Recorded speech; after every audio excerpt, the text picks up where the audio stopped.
Time now for our discussion segment as the Minister of Works and Housing, Babatunde Fashola SAN, joins me via Zoom. Minister, welcome to Weekend File. Joseph, thank you for having me.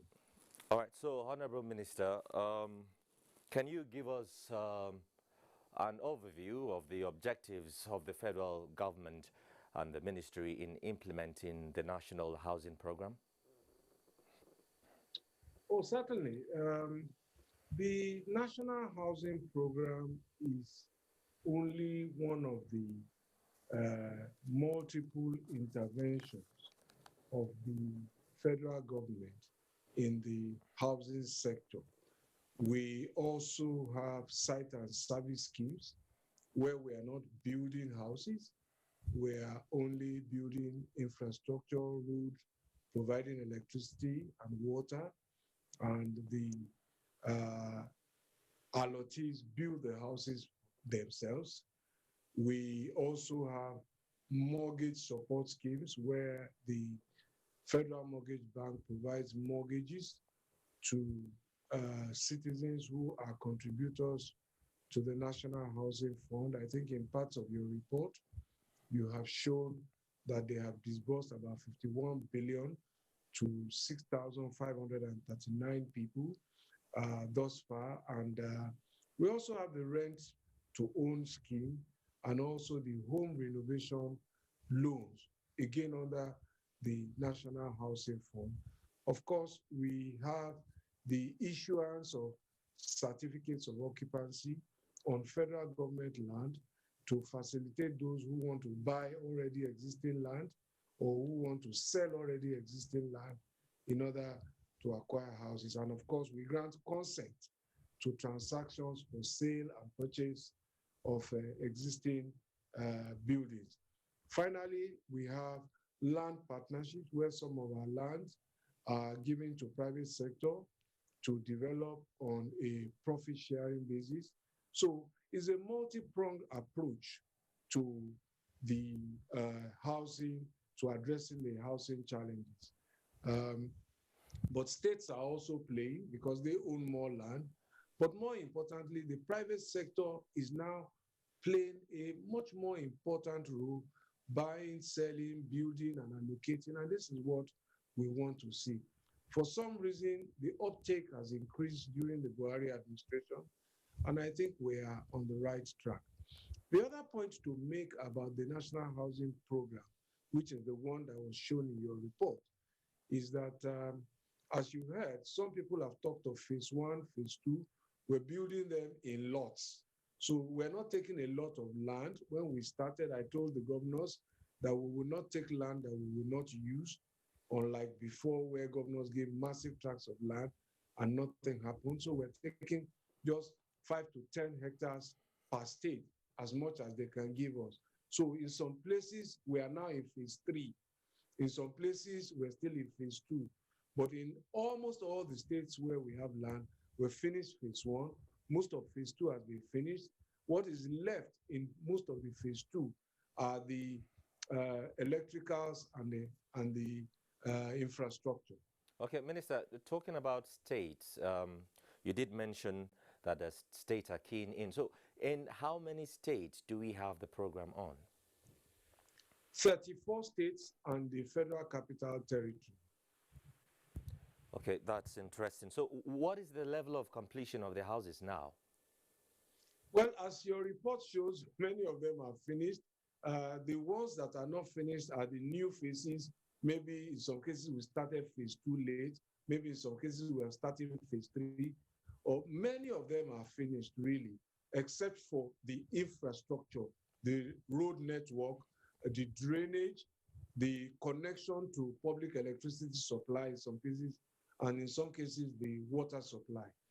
We had some problems with connection to public electricity supply recently, but we have resolved this, and I'm getting weekly reports about progress of connection.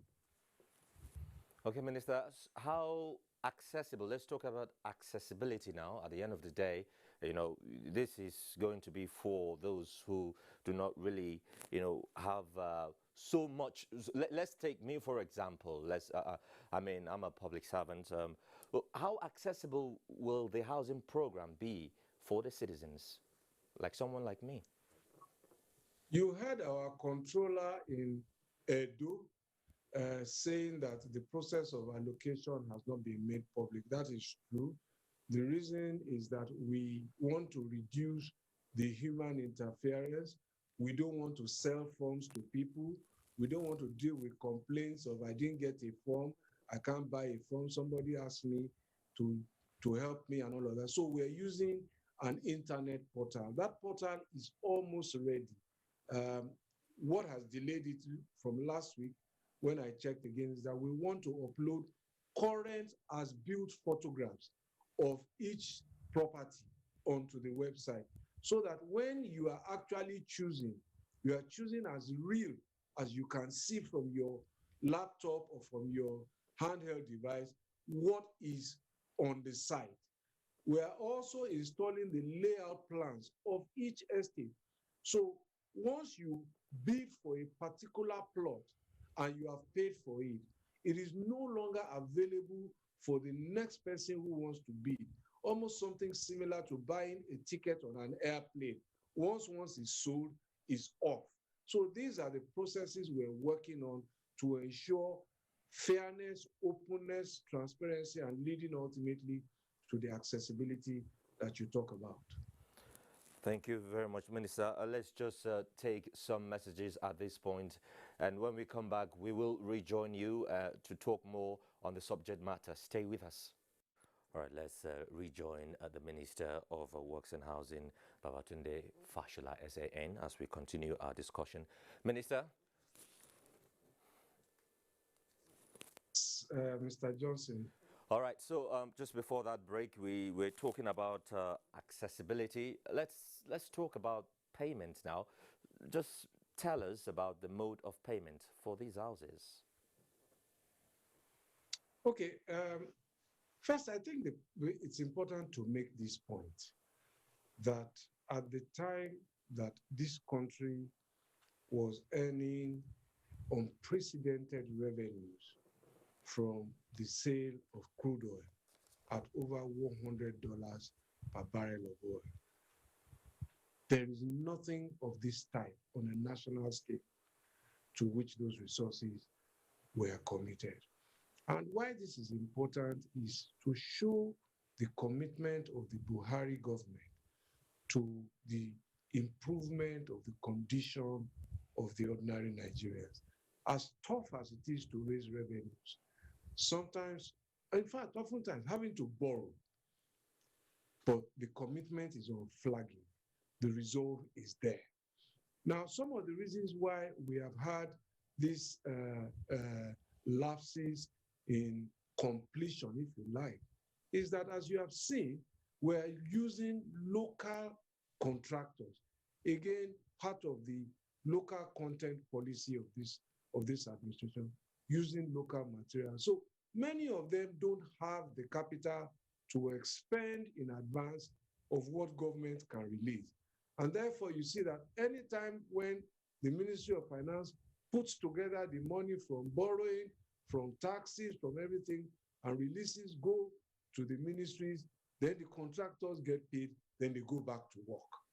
And so we're working according to the size of our resources and the resources of the local contractors. Now, talking about the accessibility and payment, what we expect is that people will be able to pay through mortgage loans. And that is why we have been advocating that it is not just civil servants who should be contributors to the Federal Mortgage Bank. If you open a National Housing Fund account with the Federal Mortgage Bank, you will then be entitled to a mortgage loan, which makes it easier and convenient to pay. Affordability is not necessarily how much the property costs, but oftentimes a function of how you are asked to pay. And still speaking on this, if I may, we will be hosting the Plateau State government will be hosting us in this year's National Council on Lands and Housing. from the week of the 26th of April. And one of the theme really is about affordability and accessibility in the COVID and post-COVID era. And one of the messages I will be passing on in that summit is that citizens, private corporations who own land must also give back something. In this COVID era, the federal government has given a lot. It may not be enough, but we have had survival scheme to help businesses. We have had business continuity support. We have had deferment of loans through the central bank so that people who are struggling can get on with their lives. But as a result of this, people are also in rent deficit. They face eviction. Some have been evicted. One of the central themes of my message at that conference is that people must give what they also have. Instead of asking for 2-3 years rent, can you ask for 3 months or 6 months? Is a contribution back to the economy to give relief to people to avoid homelessness. Okay, so what you're saying now, if we were to break it down in simple terms, there are no, drawn out categories of beneficiaries. Nigerians can access these houses. But I have made that point in the earlier segment. It's going to be open to everybody who is interested, who has the ability to pay. And we will expect that people will get mortgage loans so that they can pay conveniently over a period of their working life. Are there measures put in place for maintenance of these structures? At the moment, we have facility managers managing them, as you have heard from some of our controllers. You also had somebody who said he got a job as a security man because we are trying to protect the assets from being vandalized before they are occupied. So there are maintenance measures being put in place as best as our resources can manage. Just about a week ago, we held a meeting with the director in charge of public buildings, and one of the things he was talking to me about was that he wanted also to recruit people so that they can deweed some of those that have been overgrown with weeds. Okay, are there cooperation you're getting from the states? Oh yes, I must express a lot of gratitude to the state governors who have given us land, because all of them have given us land for free. And these are part of the measures that have helped to reduce, hopefully, the final cost of the building.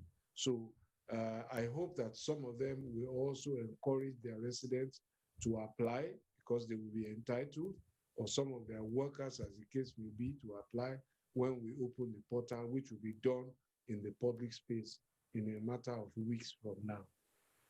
Okay, finally, Minister, before I let you go, can you tell us the role of other agencies under your ministry, like the Federal Housing Authority and the Federal Mortgage Bank of Nigeria?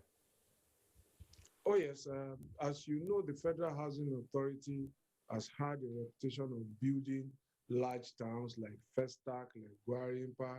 So these are the things that, as a matter of policy, we're asking them to focus on. Over the last 20 years or so, they've ventured into so many other businesses like Federal Housing Authority, Mortgage Bank, and all of those things. And we're asking them, go back to your core business of building new towns like Festac, like Gwarimpa. Your report covered one of the things that they were dealing with in Abuja, the Zuba Housing Estate. I know that they have something in Ajoda, in Oyo State, and a couple of others like that. And we are trying to get them to go back to building new towns. The Federal Mortgage Bank, as you are aware, is the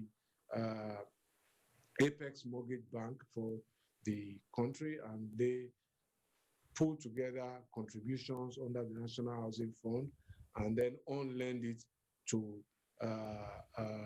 retail mortgage banks at a sub-10 interest rate. But beyond that, they are also our agency for rolling out housing development on a large scale, particularly the cooperative housing scale. Okay. So, and you would have heard in your opening report, one of their comments about people registering as cooperatives and getting cooperative loan. Yes. Again, this helps people to take control, choose what they like. So that speaks to affordability and also help them to get mass discounts for building materials and build at their own pace and at their own cost. Thank you, thank you, thank you, Minister of Works and Housing, Babatunde Fashola, SAN. We really do appreciate your time with us here on NTA Weekend File. Thank you very much for having me. All right, let's bring you sports now with Olumide.